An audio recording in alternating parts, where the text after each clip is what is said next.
Selamat datang di X Undercover. Channel ini merupakan perbincangan antara Dr. Jaya dan Pak Franky yang bertujuan untuk edukasi serta menceritakan pengalaman Dr. Jaya sebagai ahli forensik dan patologi. Sekedar informasi terkait jadwal tayang X Undercover yang akan tayang setiap hari Senin, Rabu, dan Jumat. Maka dari itu, untuk mendukung channel ini agar selalu memberikan tayangan yang informatif dan edukatif, kalian bisa dukung kami dengan cara like, comment, subscribe, dan share. Dan selamat menonton!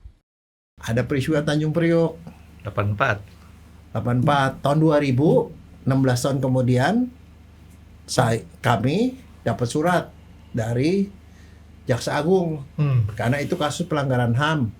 Jaksa Agung sebagai penyidik minta bagian forensik untuk melakukan identifikasi korban-korban yang sudah dikubur 16 tahun yang lalu di Pondok Rangon.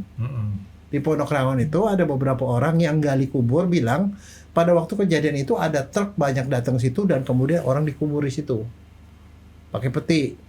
Nah, kita gali kubur lah di situ. Jadi 16 tahun kemudian ketemunya berupa tulang belulang, tapi tulang belulangnya kondisinya 16 tahun ya. 16 tahun cuma tinggal tulang doang, kering, dan tulangnya itu pada keropos. Kan kita tidak pernah tahu. Kalau misalnya contoh, kita tidak tahu orang handle tahu orang ketularan atau apa, di handle hancur berantakan, ya siapa yang tahu. Yang jelas kalau namanya dokter forensik ini dokter yang memang lebih ahli soal urusan begitu. Dia bilang ini bukan tanah nih, ini gitu loh. Dan satu, kalau memang ada diragukan bukan yang itu, kan dia juga lebih tahu. Dok, dokter dia kan urusan forensik. Ya. Forensik. Sekarang dokter forensik kira-kira ada berapa, Dok? Ada 300-an. 300. Untuk 285 juta. Satu banding sejuta ya. Dan yang hebatnya, banyak di antara dokter forensik tidak berpraktek forensik. Terus dia praktek apa? Hah? Ngapain kalau gitu dia belajar forensik? Nah, ada banyak sekarang tuh Pak, fakultas kedokteran tuh terlalu banyak. Nah, ini diajarin ilmu doang. Otopsi belum tentu ada. Fakultas kedokteran, dokter bilang terlalu banyak. Dokternya atau fakultasnya?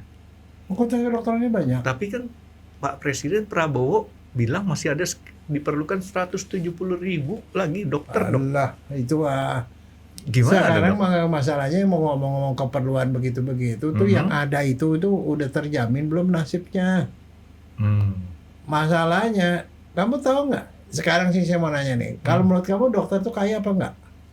Banyak duit apa nggak? Saya ngeliatin sih kalau profesi di kota, itu di mana? Di tengah, di atas, di bawah?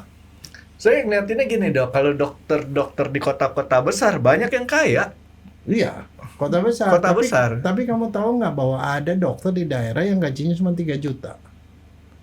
Ya, saya pernah nonton seorang dokter di Kalimantan Tengah, itu bahkan dia mungkin karena istilahnya jiwa sosialnya atau gimana, dia sampai narik Grab. Di Jakarta juga banyak yang narik Grab, ada. Terus kemudian pas penumpangnya melahirkan dibantu sama tuh dokter. Ya enggak, tapi maksudnya begini, itu kesenjangan sosial di kedokteran tuh tinggi sekali. Padahal dia tuh sekolahnya capek, lama dan segala macamnya, itu income-nya tuh minim banget. Berarti tahu nggak, kalau dokter jaga malam nih, dia baru lulus nih jaga malam di rumah sakit, itu paling dapetnya UMR, Franky. Ya jadi nggak itu ya. Kalau kita ngelihat yang udah spesialis, udah yang gede-gede 500 juta juga ada yang 1 bulan, tapi yang 3 juta juga ada. Berarti saya setuju dengan tadi dokter Jaya sebutin bahwa di luar negeri itu ada pembatasan 1 hari dia praktek cuma boleh berapa puluh. Supaya apa? Supaya pertama dianya nggak terlalu capek, ya nggak terlalu capek itu kan bahaya buat dia juga kan dok, karena dia kesehatannya juga nggak akan ngejamin bagus. Kedua, dokter-dokter yang nggak dapat pasien itu kan dapat kesempatan belajar dari pasiennya. Ya kan? Begitu kan dok? Jadi saya mendukung lah kalau misalkan ada yang kayak gitu. Walaupun saya nanti diprotes nih dok sama dokter-dokter yang laku nih dok. Enggak apa-apa, kamu jadi Menkes deh. Oh nggak mau, saya nggak mau jadi menteri. Menkes sekarang nggak masih dokter. Tahu, Pak Budi Sadikin kan sekarang Pak Menkesnya masa Pak Budi Sadikin kan? ITB loh. ITB. Nggak perlu, yang penting kan dia kan bisa ngatur orang. Atau Menteri Keuangan ITB loh. Dua-dua itu dok, yang saya lihat di sejarahnya, bersejarahnya dia punya pendidikannya, kayaknya dari SMA yang sama tuh. Seumuran sama saya, harusnya. Cuman saya di Jakarta, dia di Bogor, mereka di Bogor. Nah, yang saya mau ngomong gini dok, sekarang dokter forensik itu kan kebanyakan hubungannya dengan orang yang sudah meninggal. Kebanyakan dok ya. Iya. Tidak melulu, karena kan bisa saja orang masih hidup juga di forensikin sama dia. Nah sekarang yang jadi dokter forensik sekarang banyak perempuan atau wanita dok? Dulu waktu zamannya saya kebanyakan laki, tapi kalau sekarang kebanyakan perempuan. Jadi pertanyaan saya tadi dua-duanya tidak dijawab dok ya? Apa? Sekarang tanya kebanyakan perempuan atau wanita? Nggak, perempuan lebih banyak sekarang. Murid saya di FKUI lebih banyak perempuan daripada laki-laki. Kenapa ya? Hah? Kenapa? Ya. Loh kenapa? Karena forensik sekarang udah jadi profesi yang oke kalau menurut saya. Jadi artinya nggak seperti waktu zaman saya dulu. Begitu orang masuk forensik kayak ketemu sama teman-teman sekelas aja. Lo kenapa? Frustrasi lo katanya. Kenapa frustrasi? Lo kenapa nggak masuk penyakit dalam aja, nggak banyak beda aja, kenapa lo forensik? Itu pertanyaan yang sama. Kenapa kok lu sekolah di matematik? Sekarang matematik dok, tidak termasuk fakultas atau penjurusan yang tidak disukai. Walaupun di MIPA lainnya ada jurusan-jurusan yang memang kurang populer, karena matematik itu sekarang udah orang tahu luas gitu ya. Nah, yang saya mau bicarakan sama dokter Jaya gini dok, di Indonesia, terutama di Jakarta, kota-kota besar nih dok,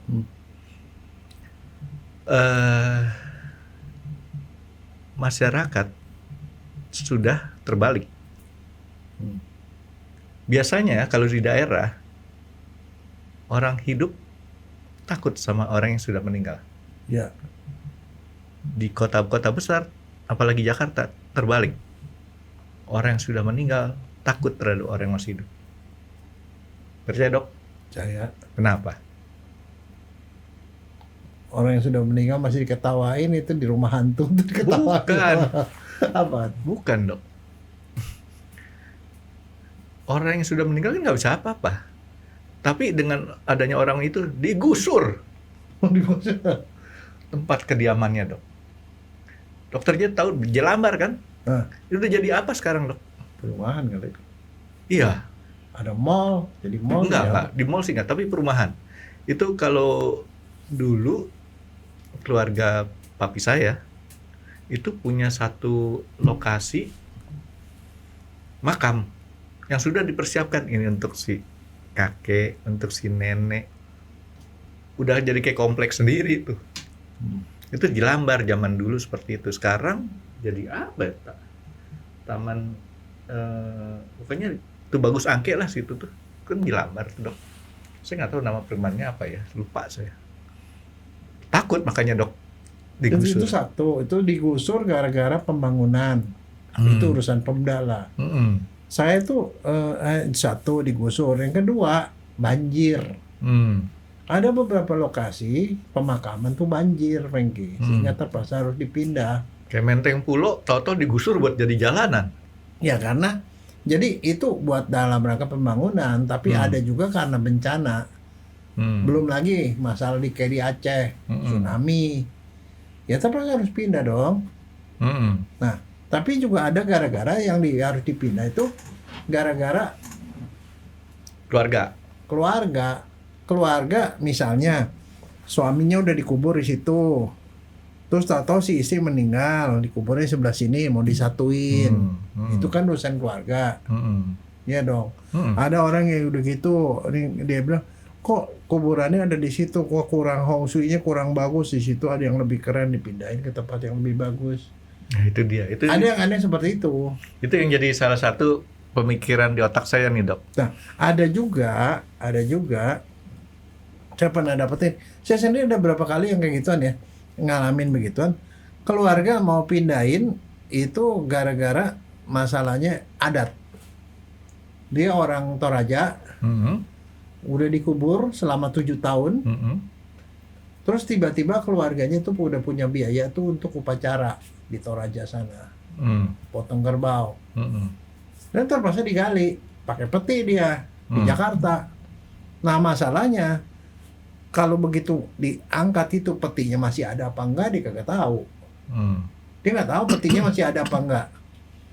Kalau masih ada, di dalamnya orangnya udah utuh, masih utuh apa enggak? Jangan-jangan udah tinggal tulang belulang. Jangan-jangan udah nggak ada apa-apanya gitu loh. Yang mau dipindahin apaannya. Gitu. Itu tuh satu hal. Yang lain lagi adalah saya pernah sekali dapat ada orang dikubur di situ. Karena kuburan di Jakarta tuh 5 tahun sekali kan harus bayar.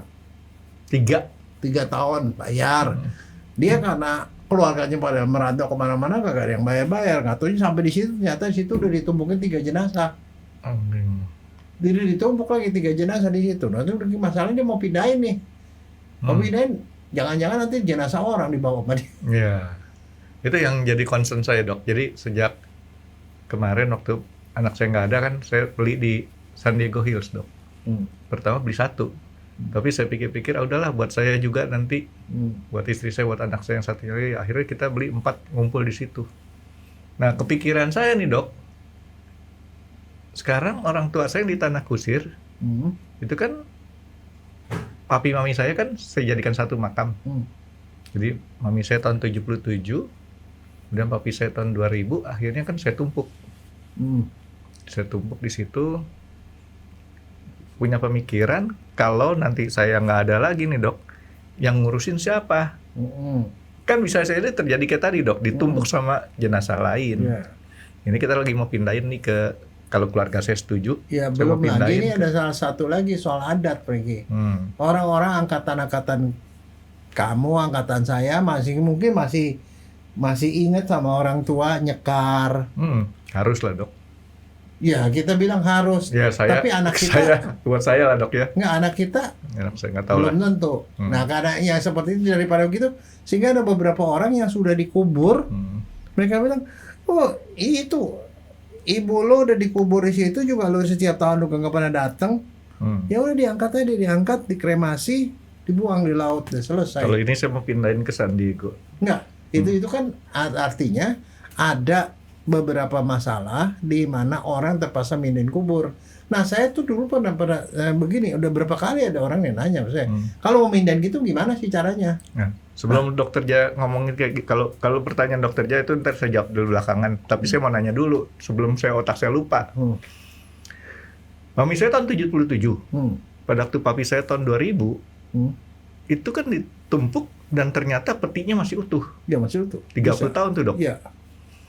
Di dalam peti mami saya, apakah yang bisa kita dapetin sebenarnya itu, Dok? Nah, apakah masih ada, mohon maaf, bentuk utuh atau sudah jadi tulang atau apa? Secara forensik nih, Dok. Atau udah nggak ada apa-apanya. Nggak ada apa-apanya. Atau klinik nih. Iya. Keluar jenglot di situ. Klinik mah nggak masuk dihitungan nih, Dok. Ada beberapa orang yang ceritanya kayak gitu loh. Saya gitu. Kalau soal jenglot itu satu hal yang lain. Tapi secara forensik nih, Dok. Enggak, nah itu pertanyaan setelah 50 tahun, sekarang kan 2026 ke 1977, berarti sudah 24 tahun. Ya. 54 tahun, Dok. 49 tahun. Ya. 49 tahun mami saya nggak ada. Di dalam, walaupun petinya, kayunya itu masih utuh, di dalamnya itu masih ada apa kira-kira, Dok? Nah, itulah pertanyaan yang selalu ditanya sama orang. Kalau gua ambil itu, terus nanti yang ketemu apa? Terus udah gitu mesti diapain? Karena begini misalnya, kamu nih ambil, ketemulah kerangka, terus kerangka itu mau diapain? Bagaimana cara mindahinnya? Kalau saya mesti minta izin kemana gitu. Nah, kalau soal yang tadi itu kan pertanyaan Dokter Jaya, gimana caranya, Dok, ya? Saya teleponin Neti nanti, Dok. Belum tentu dia tahu. Itu dia mah bagian lo udah jelas mau kubur di situ, dia tahu. Karena dia sekarang lagi nanyain dulu, jadi nggak pindah gitu. Ya, saya begini. Nih saya mau cerita 2 hal. Pertama, Saya dihubungin oleh teman saya. Dia orang Toraja. Sudah dikubur 7 tahun. Masih baru itu. 2 tahun. Sekarang mau dikeluarin. Cuman dia bilang dia tak tahu. Saya bilang saya juga nggak tahu apa hasilnya, bentuknya seperti apa, petinya apa masih ada. Kemudian dia apakah dia udah tinggal tulang, apa masih berupa wujud, dan segala macam kita tahu walau alam karena saya tidak punya pengalaman kayak begituan. Tapi dia juga mau supaya kalau in case ada gitu, ya mesti di openi sama orang yang ahli lah, ya dong. Terus untuk menggali kan harus ada administrasi dong. Itu ada administrasinya, negara mengatur. Jadi kalau misalnya kayak begitu penggalian tuh ya mesti minta izin dari TPU-nya. Ada ahli warisnya menyetujui, tidak ada tuntutan dan segala macam bla bla bla bla. Berarti kalau sekarang ahli waris bukan cuma saya berarti ini ya? Iya. Termasuk kakak saya ya? Iya. Nah, ahli waris itu semua urusan sudah beres. Nah, mereka udah mau menyiapkan nih. Kalau misalnya dia peti mau dimasukin ke peti lagi, petinya kan harus disiapkan. Iya dong.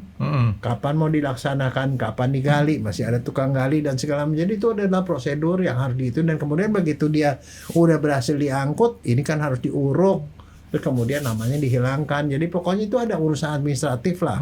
Tapi ada urusan hukum juga tuh, ada beberapa perjanjian yang harus ditandatangani. Nah udah selesai, pas waktu hadir itu saya bilang saya tidak tahu apa yang terjadi. Saya akan lihat aja.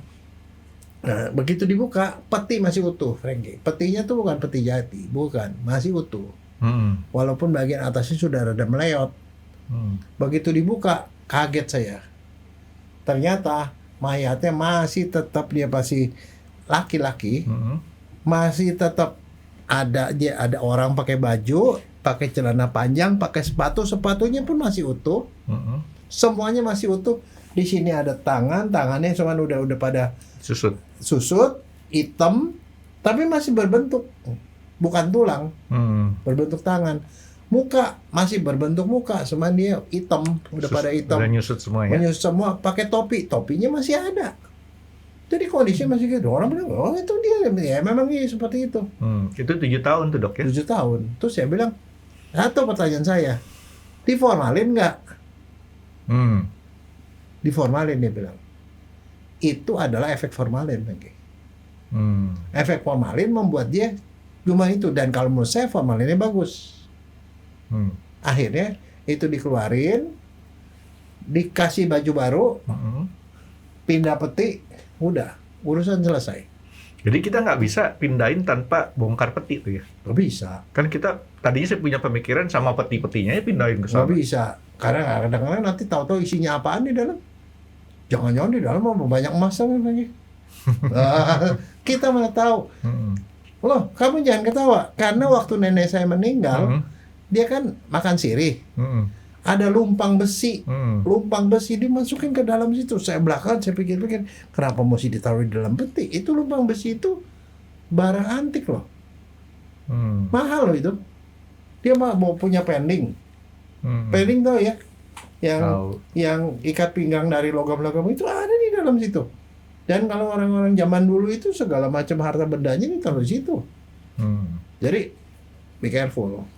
Ya mesti dibuka. Nah, itu nggak ada urusan dengan identifikasi ya, lagi. Satu. Yang kedua, itu ada teman saya telepon. Mamanya sudah meninggal, papanya sudah meninggal 30 tahun yang lalu, dikubur di situ. Tapi masalahnya di situ dia tidak tahu apakah ditumpuk orang apa enggak. Nah, sekarang mamanya meninggal. Dia mau dikubur di tempat yang baru, di tempat mamanya, dan dia mau satuin dia sama bapaknya. Bapaknya dipindahin ke tempat mamanya yang baru itu. Ini masih tetap nggak boleh ketawa nih dok? Hah? Tetap nggak boleh ketawa nih? Enggak. Dia mau dipindahin ke situ, tetapi masalahnya dia tidak yakin kalau yang ketemu digali di sebelah situ, yang ketemu itu bapaknya. Dia panggil saya, lo bisa nggak periksa? Ya oke, bisa periksa. Gue bisa pastiin sama bapak lo. Man waktu itu saya tidak tahu apa-apa. Cuman dari ngomong-ngomong awalnya bapaknya itu dokter. dokter spesialis radiologi. Dia pernah kecelakaan, pernah pasang pen. Dia bilang, dia pasang pen, dia punya dokumen nggak rekam medis pada waktu dia pasang pen? Ada. Dipasang pen begini-begini, di pennya itu ada nomor register pennya. Oke. Gali. Udah pada waktu itu yang ada adalah serpian tulang. Tapi pada kaki yang sama, yang sisi yang sama, ada pen. Dan begitu saya lihat pennya, ada nomornya. Sama persis seperti yang ada di dokumen. Jadi artinya dokter forensik diperlukan pada kasus itu untuk identifikasi bahwa yang dipindah ini benar-benar bapaknya. Nah, ya setelah itu dia tulangnya diiniin, dibersihin, dicuci, dimasukin ke peti yang lebih kecil, kemudian dikubur di sebelah mamanya.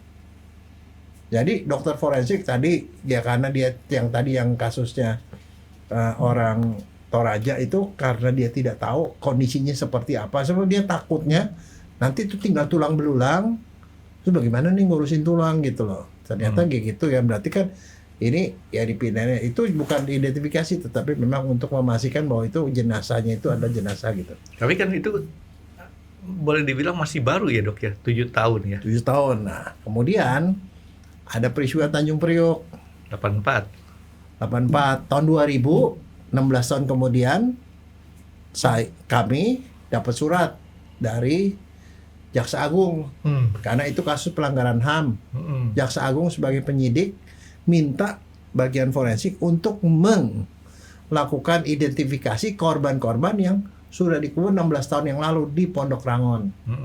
Di Pondok Rangon itu ada beberapa orang yang gali kubur bilang pada waktu kejadian itu ada truk banyak datang situ dan kemudian orang dikubur di situ pakai peti. Nah, kita gali kubur lah di situ. Jadi 16 tahun kemudian ketemunya berupa tulang belulang, tapi tulang belulangnya kondisinya 16 tahun ya. 16 tahun cuma tinggal tulang doang, kering, dan tulangnya itu pada keropos. Jadi itu dalam peti itu dok ya? Di dalam peti, masukin peti. Tulangnya keropos, artinya dia bentuknya masih tulang begini. Kan udah keisi sama tanah segala macam, tapi ini bolong. Jadi terpaksa kondisinya kita angkat sama tanah-tanahnya. Kita kemudian kita bikin cetakan dan kemudian kita bikin cetakan. Jadi artinya kalau kita bongkar itunya, dia punya tanah ambrol, nggak berbentuk lagi. Kalau ini masih berbentuk. Nah habis begitu karena setiap orang itu udah pasti dia sambung menyambung kan. Ada 12 orang. Setiap orang itu tulang belulang kita susun di meja kuliah. 12 meja.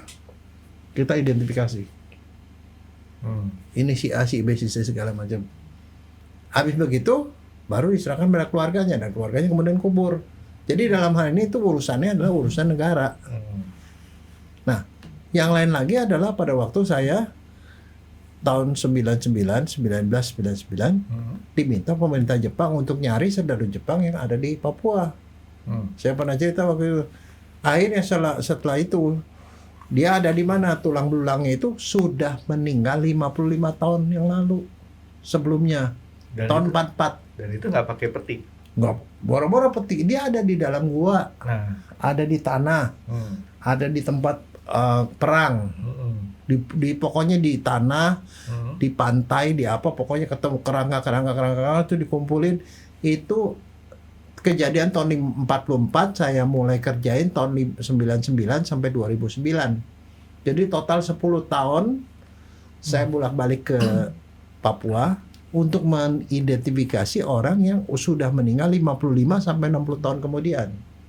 Itu totally bentuknya tulang. Tujuannya identifikasi. Dan habis itu dipindah karena kenapa? Kalau yang si Jepang itu tulang-tulangnya saya harus pisahin dari tulang Jepang sama tulang orang sanderanya, orang bule, sama tulang binatang. Nah, si tulang Jepang itu dikremasi, diupacarain di biak. Setelah diupacarain di biak, itu kemudian dibawa pergi ke Jepang.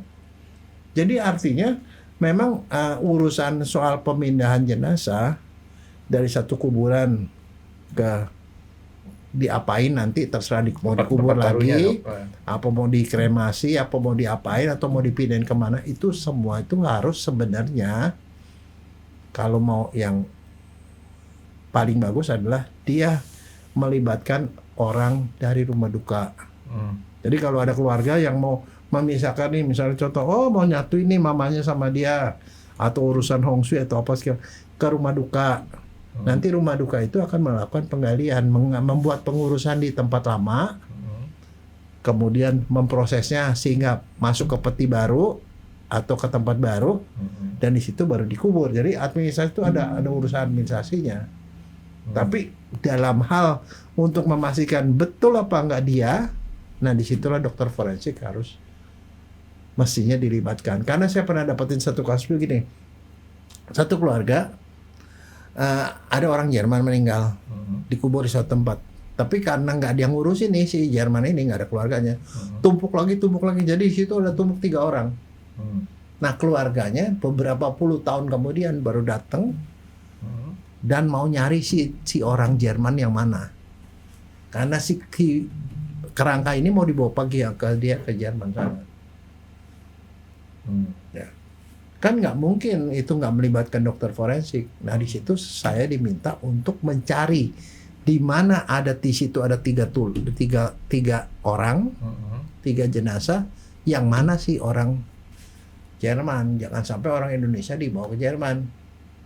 Nah si Jermannya ketinggalan gitu loh. Itu kan bisa dilihat dari panjang kerangkanya. Macam-macam. Kita lihat umurnya, dari tinggi badannya, dari golongan darahnya, dari apa. Pokoknya kita identifikasi bahwa benar-benar ini adalah si Jerman ya, yang lu bawa pulang yang ini, yang lain jangan gitu. Kalau orang diformalin itu bikin lama. Jadi sampai berapa puluh tahun dok kira-kira? Kita tidak tahu, tergantung mutu formalinnya. Makanya saya bilang kasus bahwa 7 tahun masih utuh itu baru pertama kali saya lihat.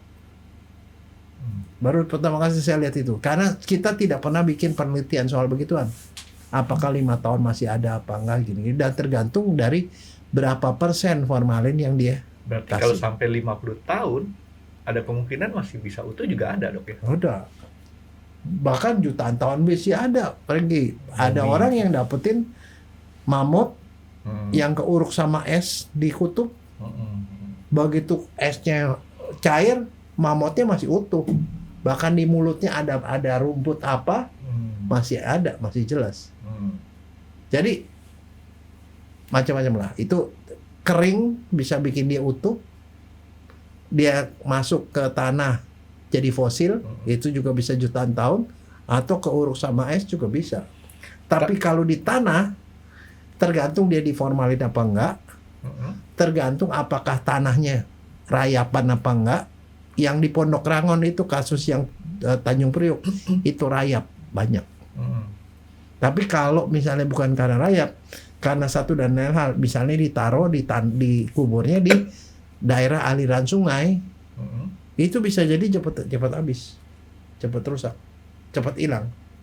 Jadi kalau kayak tanah kusir, kebetulan orang tua saya dekat rel kereta, nggak ada masalah. Masih kecuali kalau di situ basah. Enggak. Kalau di situ basah, dan satu lagi, kalau orang pakai peti, itu pengaruh. Peti, di dalam petinya ada baju, ada apa, itu adalah pelindung. Dibandingkan kalau orang yang muslim.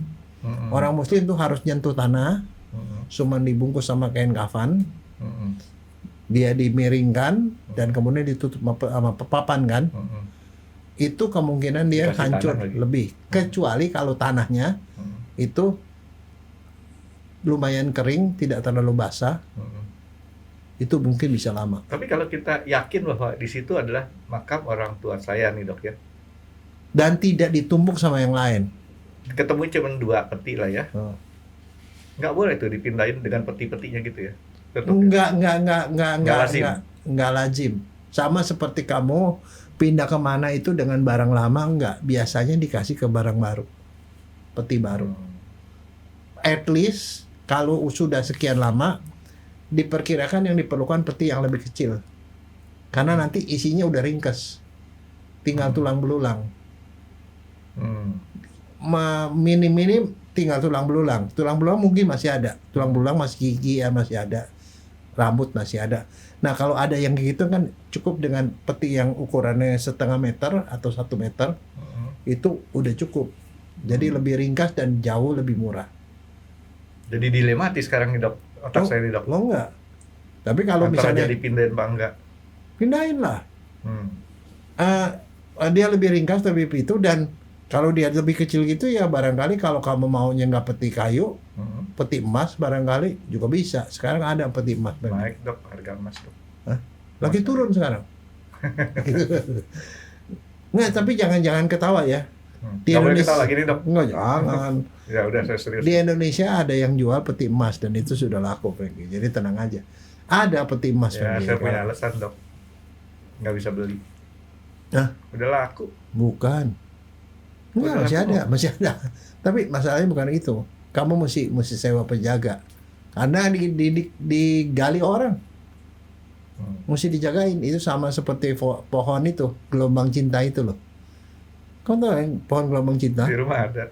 Nah, itu kalau yang memangnya yang mahal punya, di kerangkeng, Franky. Gede saya punya. Di kerangkeng. Itu gelombang cinta. Kalau petinya dari emas, hati-hati. Apalagi kalau dipublikasi, digali orang nanti.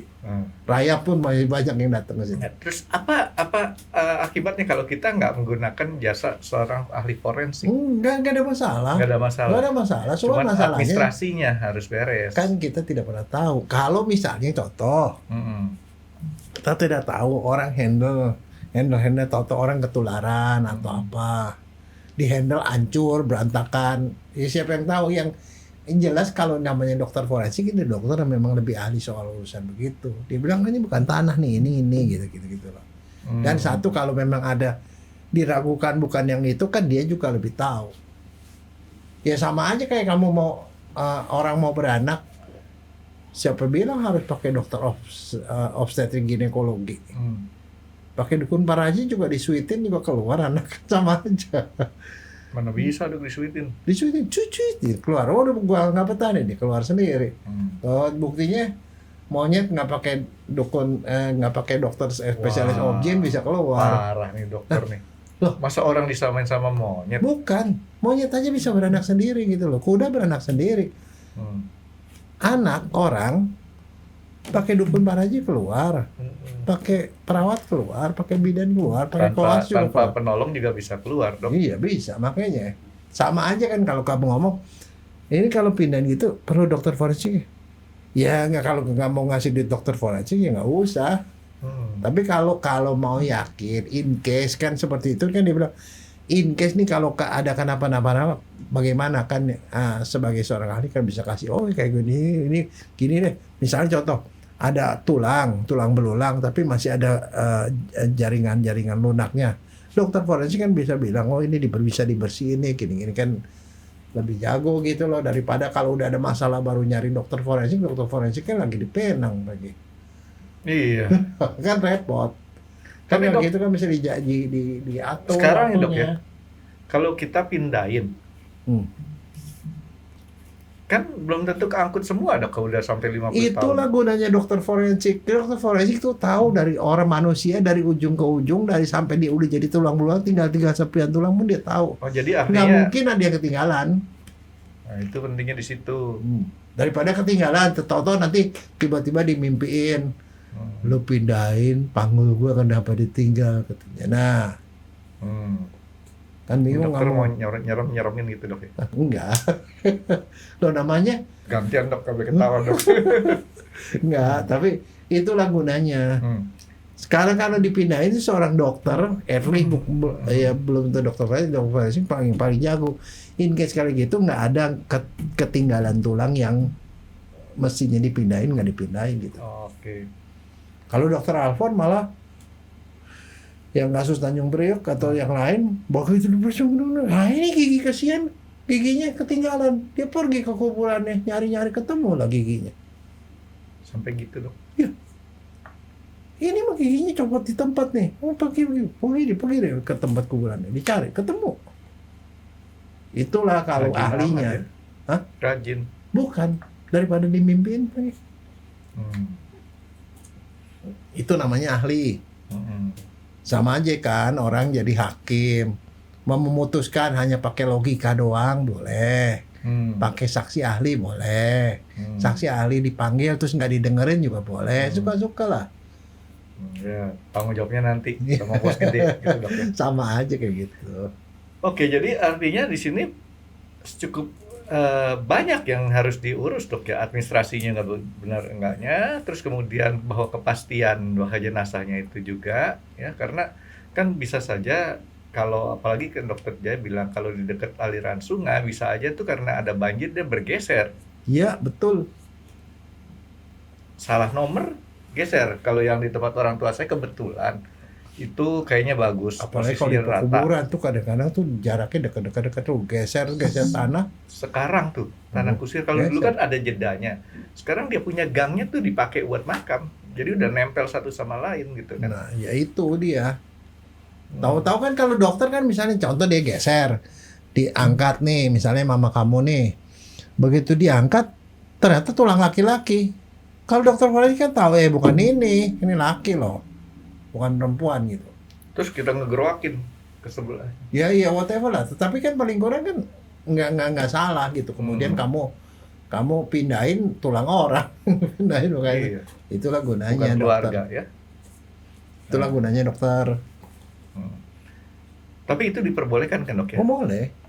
Dan paling kurang kan kalau dokter kan bisa dia proses, dibersihin, dikasih apa desinfektan kayak apalah whatever lah. Dibungkus lagi pakai Jadi kan concernnya kan karena kayak tadi Dok, sepeninggal saya mungkin nggak ada keluarga lagi yang ngurusin. orang Ada tua satu saya. lagi alasan orang dipindahin gitu kenapa?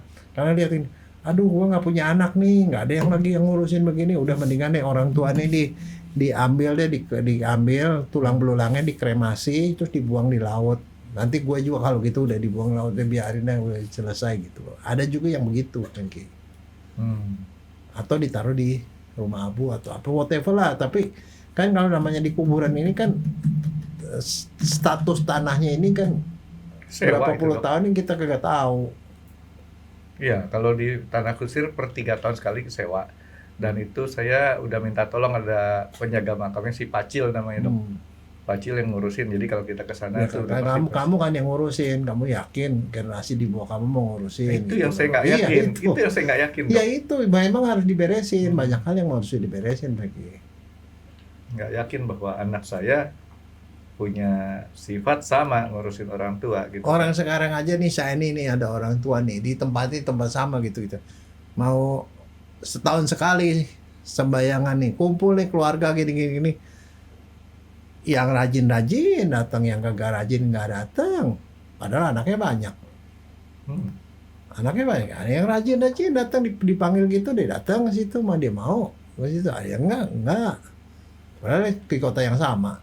Boro-boro sih kalau dia pada merantau kemana-mana. Ya begitu, nggak bisa diinin. Nah itu dunia Tapi itu berubah. ahli warisnya harus semuanya anaknya tanda tangan berarti atau salah satunya saja. Ya at least ya salah satu yang mau bertanggung jawab, ngambil tanggung jawab kan. Kan yang sama yang lain kan tinggal minta persetujuan bayi telepon segala macam. Oh gitu. Tapi pastinya ada ahli warisnya yang tanda tangan bahwa Harus. pemindahan itu tidak akan dipermasalahkan oleh yang lain. Kan yang punya itu juga nggak mau dong. Siapa yang suruh gitu? Gue jadi bangkrut nih gara-gara dipindahin. Percaya ya, di negara Konoha itu ada orang yang percaya Hong Shui ya. Kuburan orang tua dipindahin, tiba-tiba anaknya bisa jadi bangkrut. Dia percaya gara-gara itu kan. Nanti yang mindahin tuh dipermasalahin sama itu. Nanti malah yang kuburan asal itu bisa. Ada cerita kayak gitu. Ada. Makanya kalau mau pindahin mau pakai hari baik, bulan baik, boleh dipindah apa enggak tuh kalau kamu percaya sama begituan.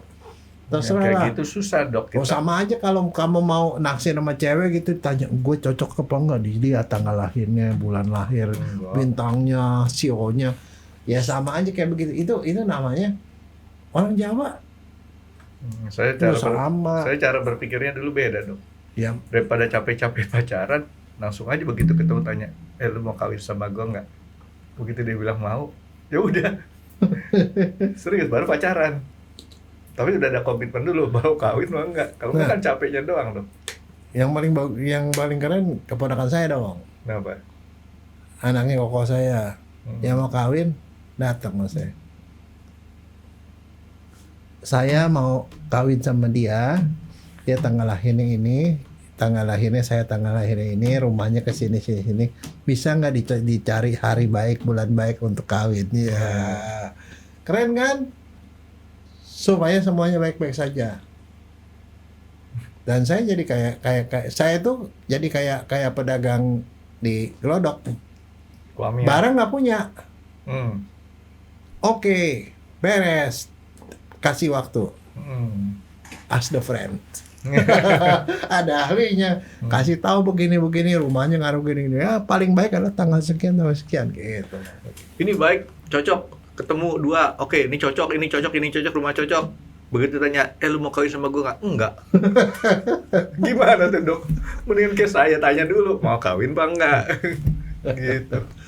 Ya kan kalau udah capek-capek diurusin, ini udah cocok, ini betul tanya, emang cewek lu mau? Enggak katanya.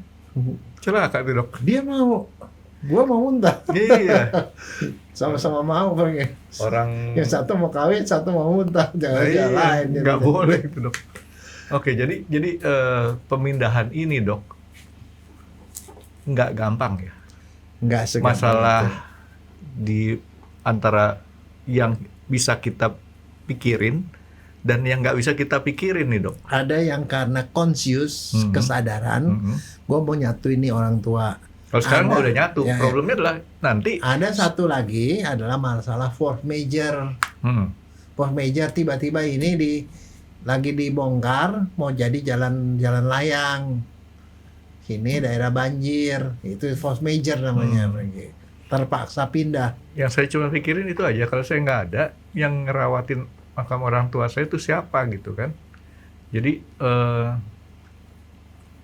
karena tanah kusir itu favorit dok, pasti nanti akan ditumpuk lagi. Mungkin jadi mall nanti. Enggak, kalau mall sih, karena di situ ada makam Bung Hatta kan. Makam Bung Hatta ada di situ, jadi belum tentu Bung Hatta aja nggak dipindah, bisa jadi pindah. Enggak lah, udah bagus-bagus Bung Hatta ada makamnya di sana. Saya rasa itu akan tetap legend lah ya di sana ya.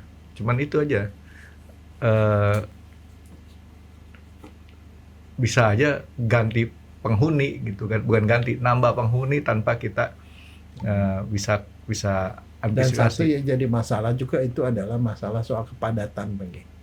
Jakarta itu sudah padat, tidak ada tempat untuk mengubur orang, udah penuh. Jadi makanya mau berlari ke pinggiran kota. Lari ke pinggiran kota, akhirnya jadi keluarga tuh cerai-berai. Ada yang di sini. Wah, udah mendingan disatuin aja gitu loh. Itu kan kondisi kan, situasi juga yang mengharuskan harus pindah. Nanti kalau paling amannya nih dok, kalau mau dipindah, bawa sama tanahnya semuanya. Nggak ada yang ketinggalan dok. Gali 5 meter ke bawah, bawa sama tanahnya. Ya. Jadi bagus dok. Iya.